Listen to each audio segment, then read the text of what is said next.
million Indian Muslims. Advani's aggressive gamble became the central theme of Indian politics for 10 years. Because of this issue, Hindu nationalism found renewed success.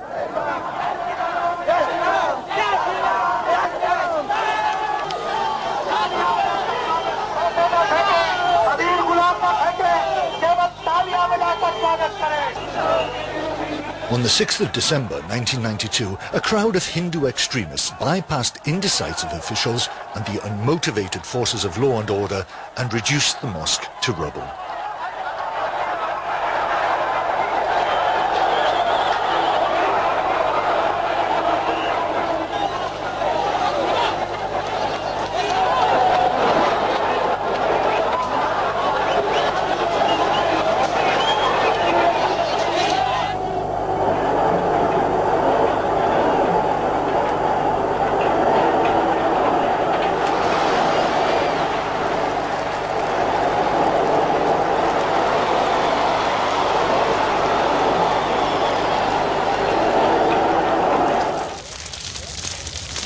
Riots broke out throughout India.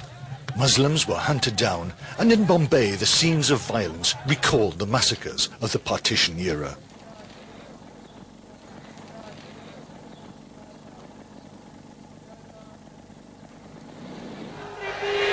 The horrific strategy paid off.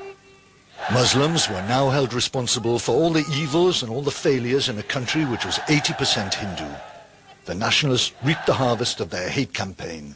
In 1998, they won the national elections and governed the country for 6 years.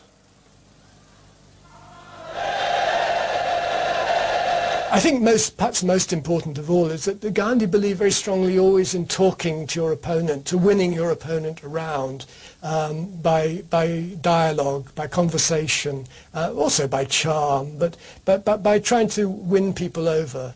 You know, by using your influence. Whereas the members of the